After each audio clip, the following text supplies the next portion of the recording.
Hi there. Thanks for joining us. This is Conservation in the Classroom, where you get to learn from and interact with one of WWF's very own conservation experts. My name is Kate, and I will be your host. And in today's event, we are learning all about seaweed. Now, some of you might be thinking that seaweed is just that slimy stuff that sticks to people when they're in the ocean. But did you know that seaweed actually does a lot of good for both animals and people? Here to tell us all about it is WWF Aquaculture team member and seaweed expert, Bailey Moritz. Bailey, we are so excited to have you here. Let's bring you on so that everyone can say hi to Bailey. Hey, everybody. I'm really happy to be here with you all and super excited to talk about all things seaweed. Great. Well, we cannot wait to learn from you about seaweed. But before we do, we need to meet our special guests that we have joining us on camera today. So we're going to bring them in one at a time so that they can say hi. First up, coming to us from Oxford, Georgia, we've got Miss Goldston's class from Flint Hill Elementary. Hi, y'all. Hi. Okay, next we've got Miss G's fifth grade class from Sonoma Charter School. Hi, everybody. And last but certainly not least, we have Miss Hoop's Kindergarten Frogs from Central Elementary School in Ellisville, Colorado. All right, well, we cannot wait to hear all of your questions at the end of Bailey's presentation. Just a quick reminder to anyone that's watching live from the webpage, if you've got questions for Bailey, you can use the form that you see on your screen there underneath the video to place the questions, and we will collect them and try to get as many of them answered as we can. So without further ado, Bailey, I believe we are ready for you. If you want to go ahead and share your screen, and then as soon as you see them come up, you can go ahead and take it from here.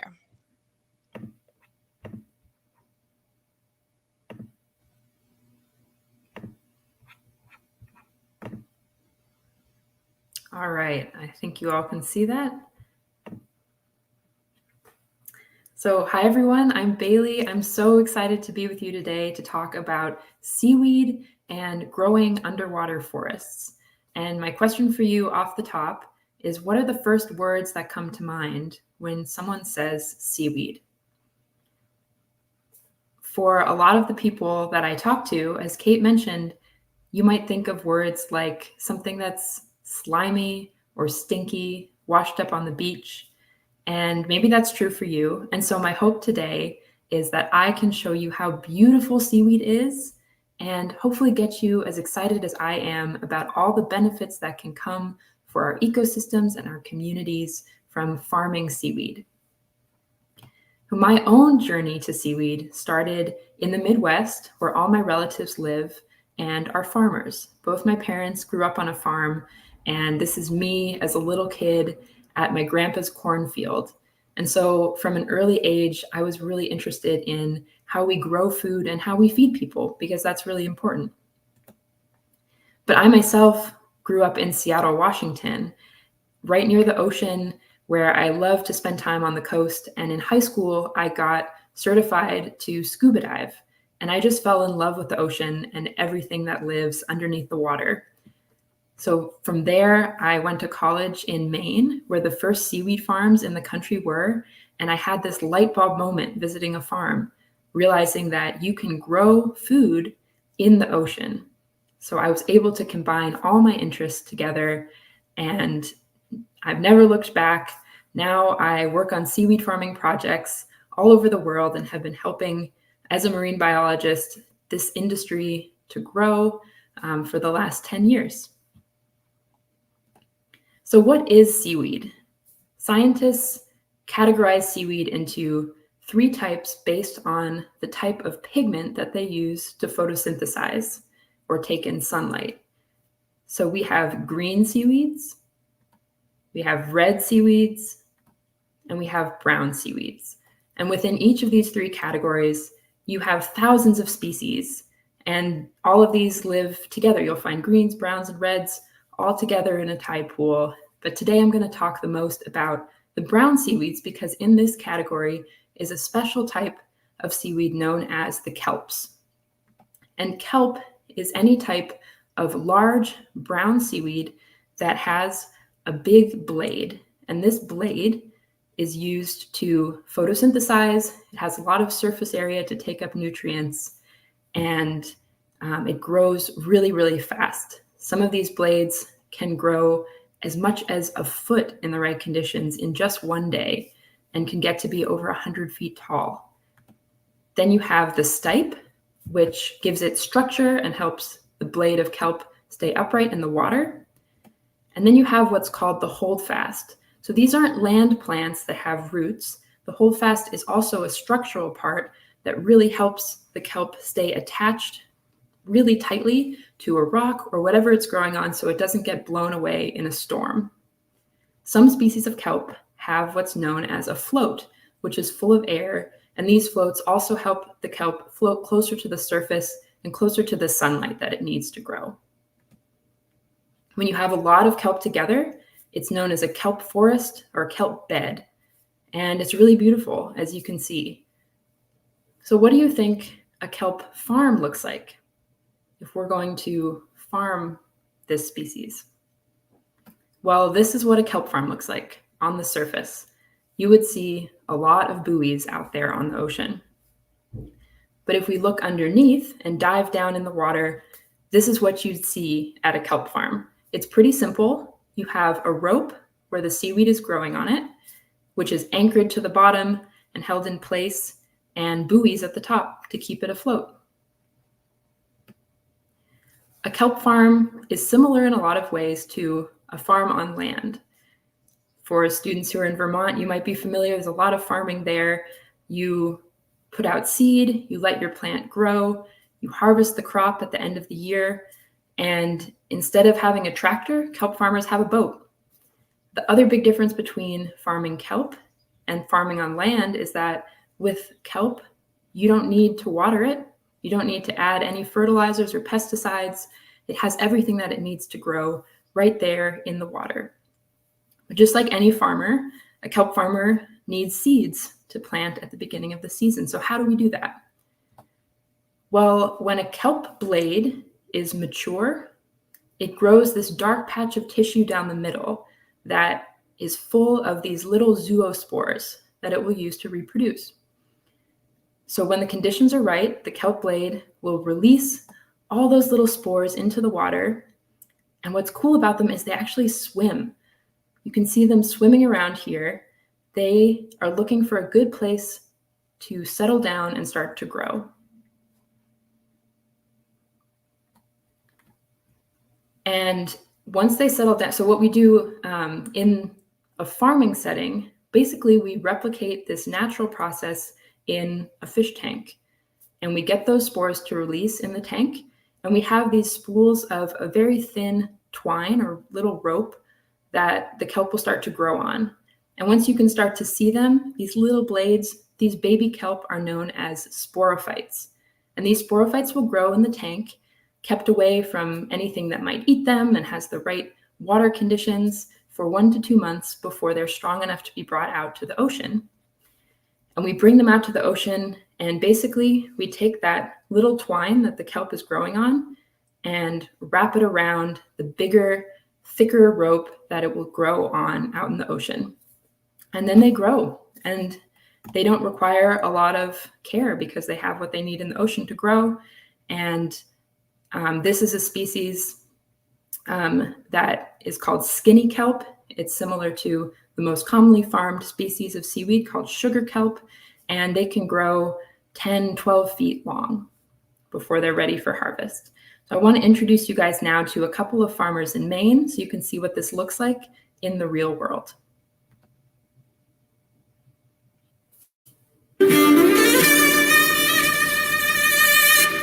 One of the things that's super important for us and has always been super important is sustainability. I think of regenerative farming as, I like to think of the word reciprocity. So this constant sharing of resources, taking, giving back, and that cycle continuing on and on and on. It's an environment for fish to live and grow. It protects our shorelines. There's a ton of different benefits that seaweed offers. I think a lot of small farms supporting businesses that are finding new ways to use kelp would be a great scenario for aquaculture in the future. So that gave you a little bit of a sense of what this looks like. And at the end, the farmer Jake was talking about uses for kelp, finding ways to use kelp. So my question to you guys is, how do you think we use seaweed? And how many times a day do you think you use something that might have seaweed in it? So take a moment, think to yourself or share it with someone sitting next to you. How many times a day do you think you use something that might have seaweed in it?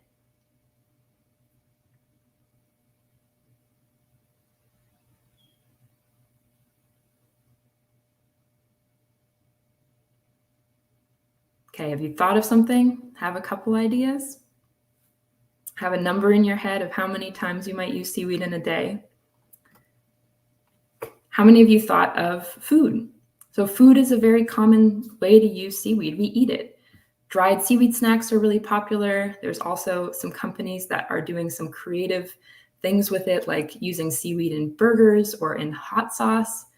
And what a lot of people don't realize is that most ice creams and many dairy products have seaweed in it because this is what keeps it thick and nice and creamy. Anybody have some of the things at the top there? Seaweed is really healthy. And so we take some of the components in the seaweed and turn it into supplements and vitamins that we can take. Seaweed is also used in a lot of lotions and cosmetic products. It's also in our toothpaste. Again, keeping it thick so that it stays on our toothbrush. That's seaweed that is doing that. And there's also some really innovative new ways that we're experimenting with using seaweed in things like fiber to make our clothing that we wear might use seaweed in the future, and to make packaging products as alternatives to traditional plastics that can be really bad for the environment. We might see more made out of seaweed in the future too. Another very exciting way that we can use seaweed is as an animal feed. So if you have cows or sheep that live near the coast, they'll actually go down to the beach and eat seaweed that has washed up because it has a lot of minerals and salts that they need for their bodies. And so it's a really healthy thing to feed to our livestock on farms. Pigs, when you feed them a little bit of seaweed, studies are showing that they grow faster and have less disease and are generally healthier than pigs that aren't fed seaweed. Another great benefit of feeding seaweed for cows specifically is that cows produce a lot of methane, which is a greenhouse gas more powerful than carbon dioxide. And when cows eat, they burp out a lot of methane, and it's a big problem. But if you feed a little bit of seaweed to cows, it actually cuts down on how much methane they're burping out. And this is really important as we think about climate change and cutting back on the greenhouse gases in our environment. I want to talk to you about some of the benefits of farming kelp for our ecosystem.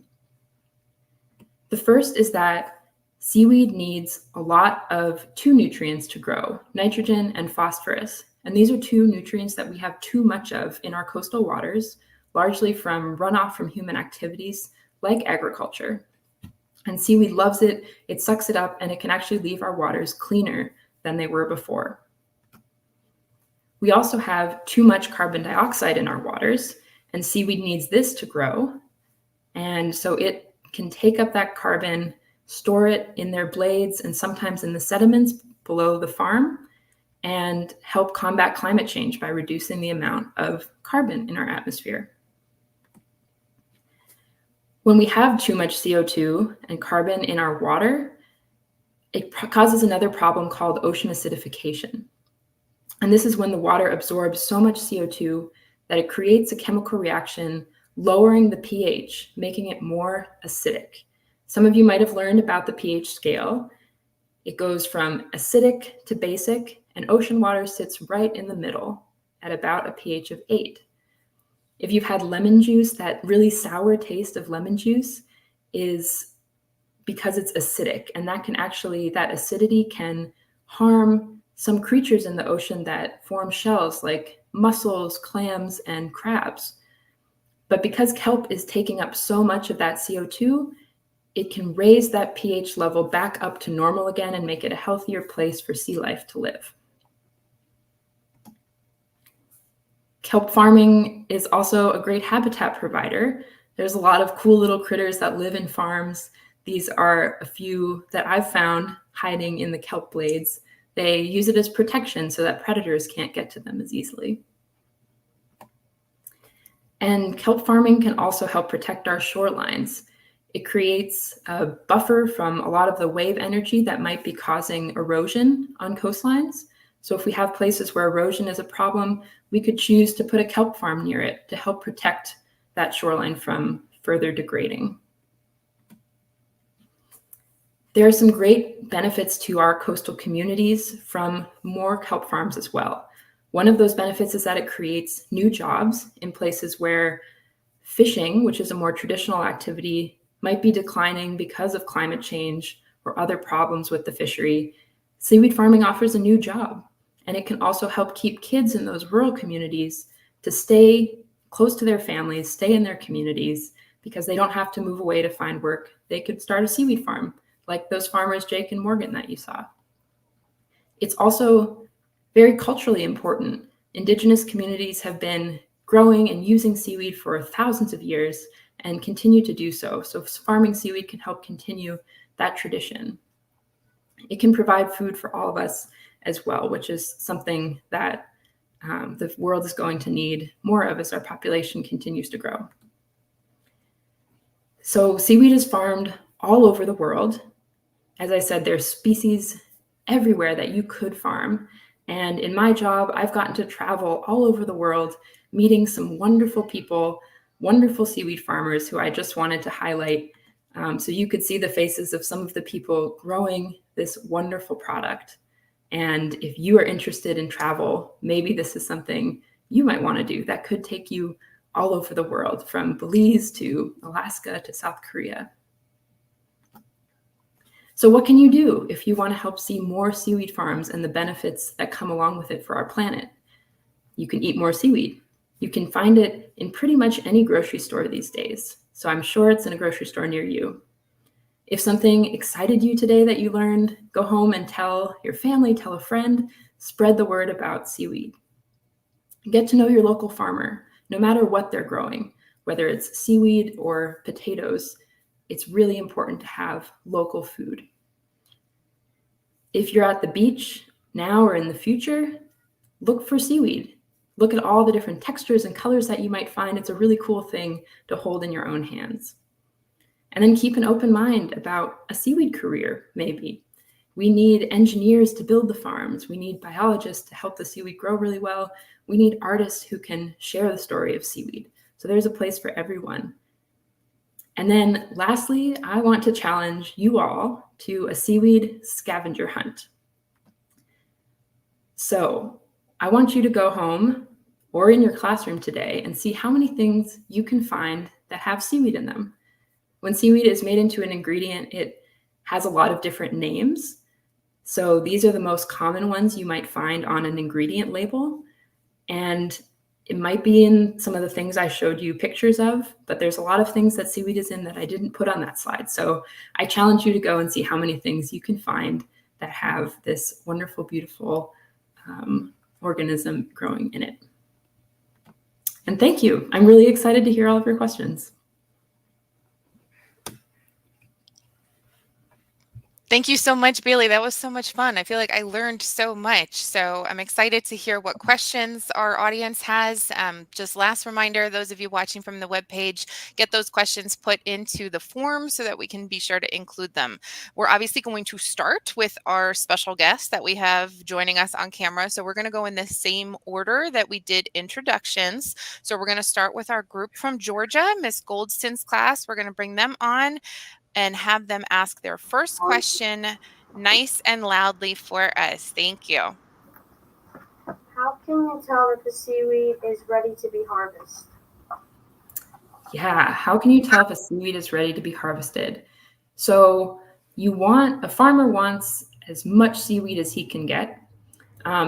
They're going to look for the seaweed being the biggest, but the challenge is a lot of things like to eat and grow on the seaweed. So as the waters start to get warmer, things will start to eat the seaweed, will start to grow on it, and then it's not good for us to eat.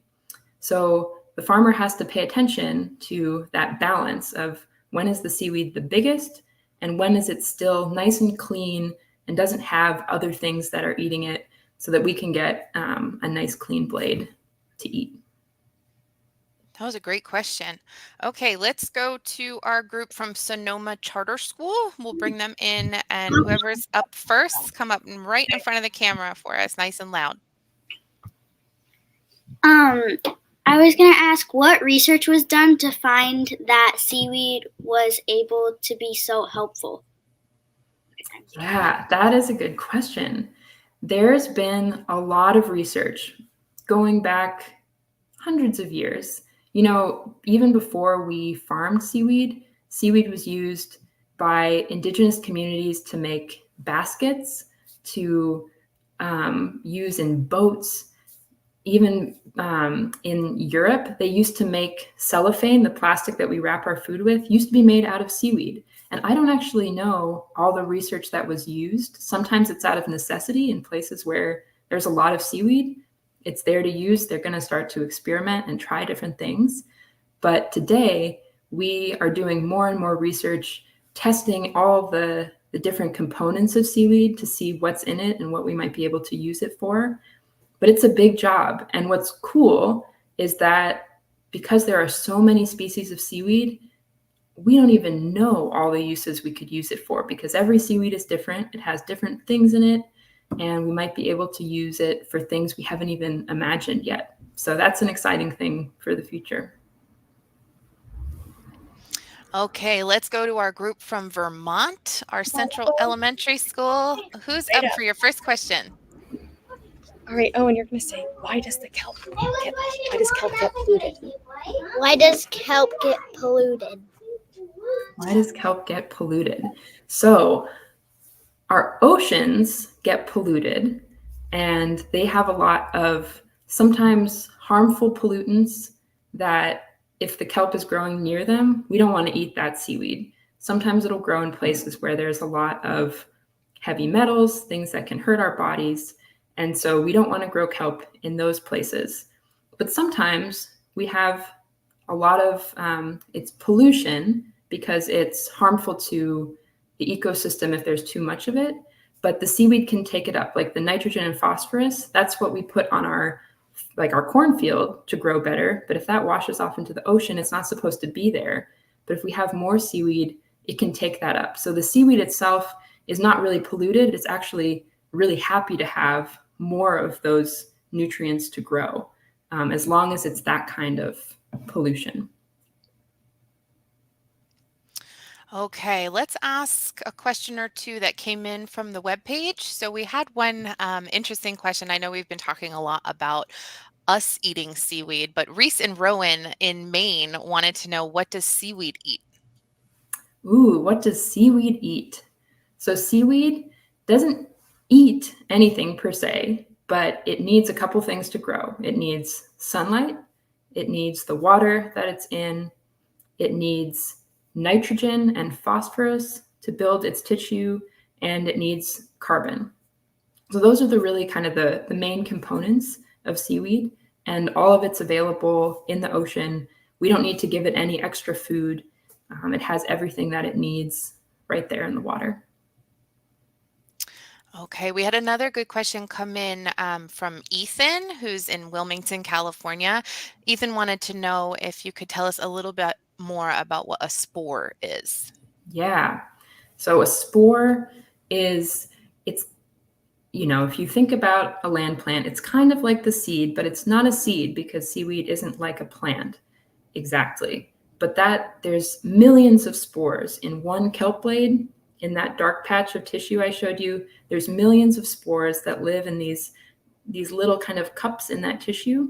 And when the time is right, that spore swims out, and they actually have kind of like a little tail called a flagella that helps it swim around, and it will land somewhere to grow. And it's the very beginning of the seaweed individual, and it will continue to grow. But it all starts with those little swimming spores, which are kind of like the seeds. They're where everything starts. Okay, well, that was a great first round of questions. I think we're ready for round 2. So we'll start back up with our on-camera groups. We're going to go back to Miss Goldston's class at Flint Hill Elementary. Next question, who's asking question number 2? How long have you been helping the ecosystem and environment? Oops, can you say that one more time? Sorry. How long have you been helping the ecosystem and environment? How long have I been helping it? Yes. Yeah, thanks for asking that. I've cared about it since I was, your age. I've always loved being out in nature and doing what I could to turn the lights off, to recycle. And that moved into what I do now. So now I'm turning 30 next month. So it's probably been, 25 years that I've cared about the environment and tried to help it and finding new ways to do that. And right now it's with seaweed and trying to help our ecosystems grow better. Okay, Miss G's class, Sonoma Charter School, you are up next. Who's asking our next question? How can you make seaweed edible? Great question. So seaweed can be eaten right out of the water. If you go out onto a kelp farm, oftentimes we'll pull off a piece and we'll just eat it raw. And some people like it, some people don't. It's very salty, but if you want to turn it into food that we might buy at the grocery store, after you harvest seaweed, it has to be stabilized within 24 hours or it starts to decompose. So we can do that a couple different ways. You can either freeze the seaweed, you can dry it, or you can ferment it. And then you can turn it into a lot of different food products. You usually have to wash it to make sure there aren't any little shrimp on there and get all the salt water off. But it's not that difficult to make seaweed edible.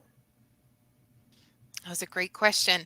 Okay, let's go to our kindergarten frogs over in Vermont. Ready, Emily? Who's You're gonna got the ask next question. Emily, step right up, and you're gonna ask. Step right up and say, "Do fish eat kelp?" Go ahead up to the camera. Go ahead and ask. Do fish eat kelp? Do fish eat kelp? Yes, I think so. There's a lot of sea creatures that eat kelp. I know that for sure. Crabs eat kelp, sea urchins eat kelp, and I would guess that there are some fish that eat kelp, but you might have to look that one up to see what types of fish eat kelp. Okay, let's go back to our questions that came in from the webpage. I do want to give a shout to Holly from Belfast, Maine. She also had the question about collecting seaweed from the beach. If you were to do that, could you just eat it? So I know we just answered that question, but shout out to you. I will say, if you're eating it off the beach, I would say you probably don't want to eat that because it might have been there for a lot of days and has, some stuff washed up in it. So it's better if you see any of it fresh growing in the ocean, then you can eat it. But if it's on the beach, I would say you probably don't want to eat that. It won't give you a good impression of how good seaweed can be. That's good advice. Okay, let's take this question here from Annabelle in Alberta. Annabelle wanted to know, how much seaweed do you collect each year? It depends on the farm.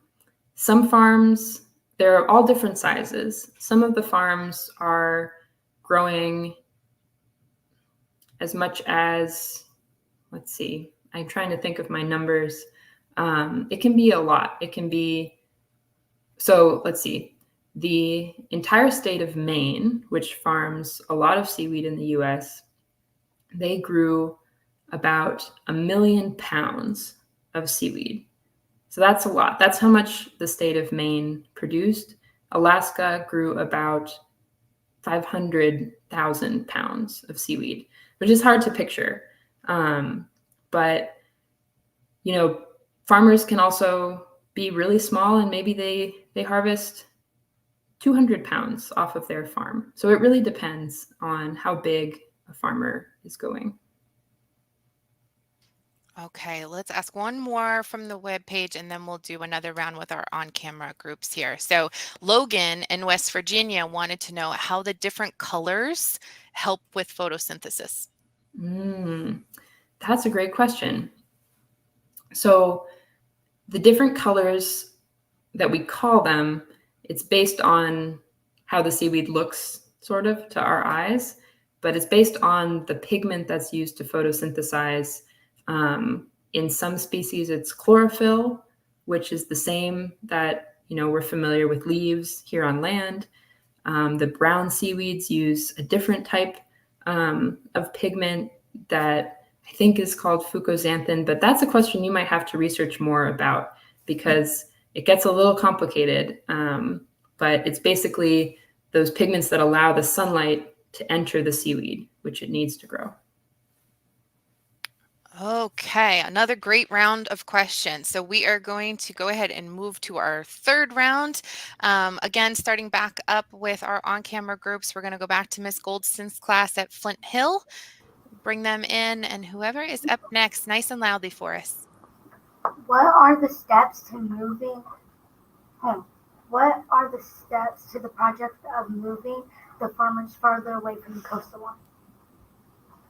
The farmer moving from where? From the coastal line. From the coastal, the farmer moving from the coast?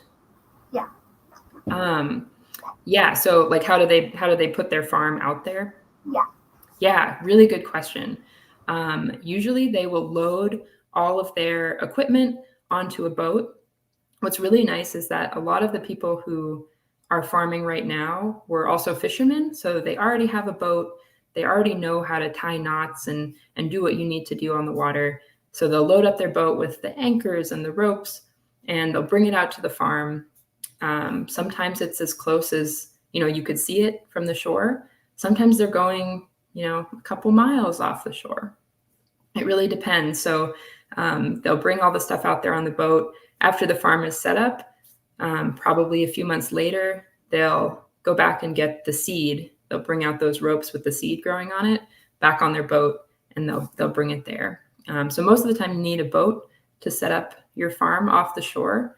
But sometimes in places where I've been in Madagascar or Belize, it's close enough to the shore that people actually can just walk to the farm. It's in really shallow water, and they can just stand, up to their waist in the water, and they can plant their seaweed and take care of their farm that way.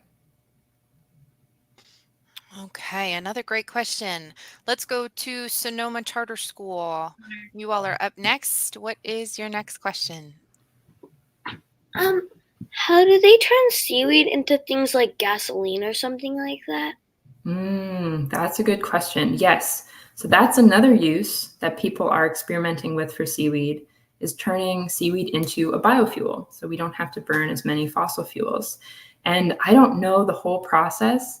It takes a lot of complicated, they call it biorefining, which is breaking down a whole piece of seaweed into a bunch of little components.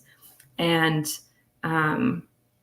it's similarly complicated for making seaweed-based packaging or fiber. So I don't know how they do it. It takes a lot of different steps to turn a seaweed into a fuel, but it might be something we have as an option in the future. Okay, let's go to our group from Central Elementary. What is your next question? We'll bring them in here. Go ahead. Oh no, ask on the camera. Here we go. How does seaweed Dig a hole when you dump things into an ocean. Can you say that one more time? One more time. How does seaweed Dig a hole when you dump things in the ocean. How does seaweed get home? Hot. When you hold something How does in seaweed a get dirt? ocean. By dumping dirt. No, how does it? how does seaweed get hurt when it's dumping it's dumped by boats? When it's dumped by the boat? So when a boat is dumping dirt or sediment, does seaweed get hurt? Oh, ooh, that's a really good question. Yes, thank you. It's potentially could. We have pretty good laws in the US to make sure that those kelp beds are protected from places where boats might be dumping sediment and things like that.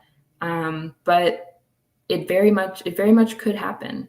And there are a lot of places where seaweed forests are getting hurt from impacts like that, where humans are doing things that hurt the kelp.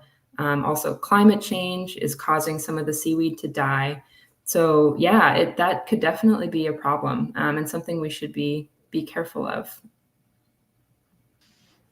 Okay, we've got a few minutes left that we can answer some of these questions that came in through the webpage, if that's okay, Bailey.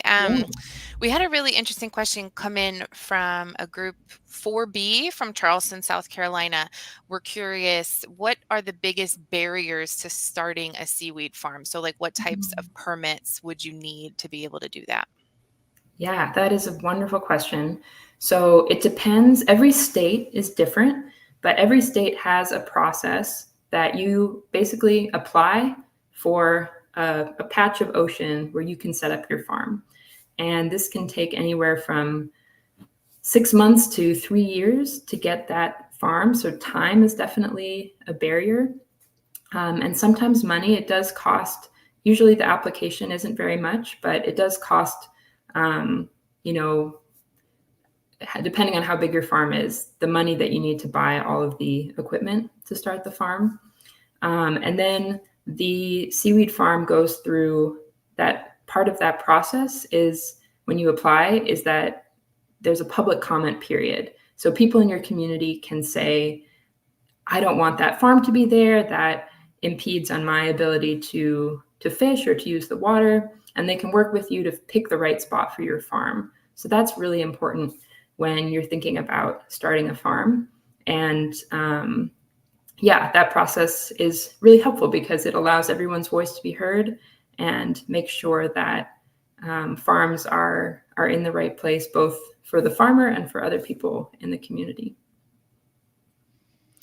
We had another interesting question come in from Linnea in San Diego. I know we've talked a bit about how seaweed can be used as livestock feed. So Linnea was curious if the cost of using seaweed for that purpose is much more expensive than what farmers would typically feed their livestock. Yeah, that's a really good question. It definitely is more expensive, at least at the moment, to use seaweed as an ingredient. But what's exciting and what we're trying to do is to show that seaweed has health benefits. So if the farmer is saving money because their animals are healthier, they're living, more of them are surviving because they're not succumbing to disease. If they're growing faster, they might need less food overall in their lifetime. So there's that trade-off. And you're usually only feeding, maybe adding 2% to 4% of the feed is seaweed. So it's not the whole thing. You only have to add a little bit to get those health benefits. So hopefully, if farmers are getting that economic benefit of, faster growth and, more babies born, things like that we're seeing, they'll be more willing to use that seaweed ingredient, even if it costs a little bit more. Okay, I'm going to sneak in just a couple more that came in they've got a lot of good questions coming in here. We had one from Iona in Belfast. I'm sorry if I mispronounced your name. In Maine, was curious if seaweed could grow in freshwater.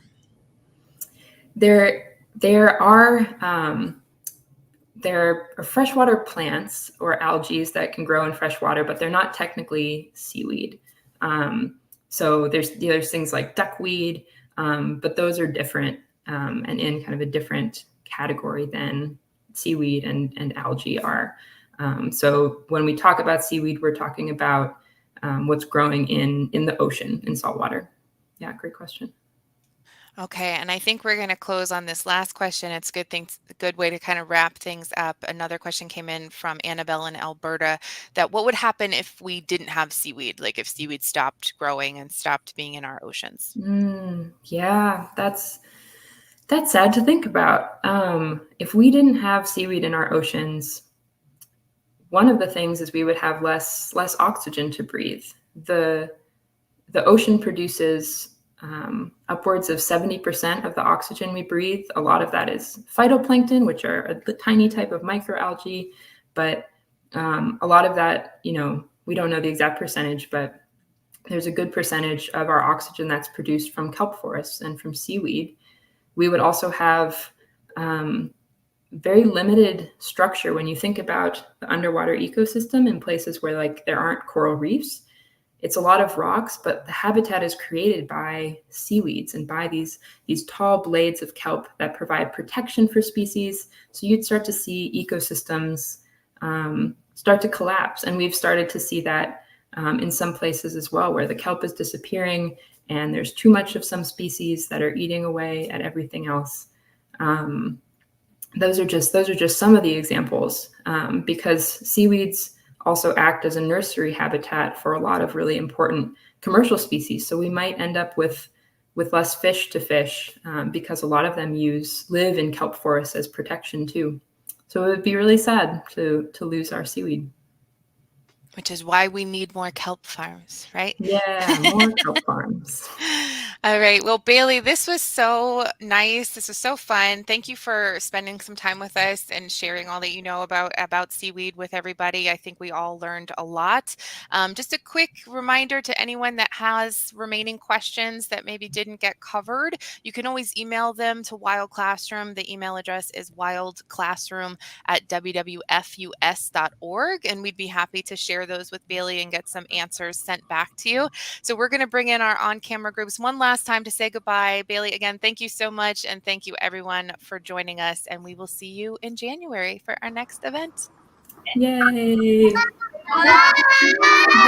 guys. Thanks for being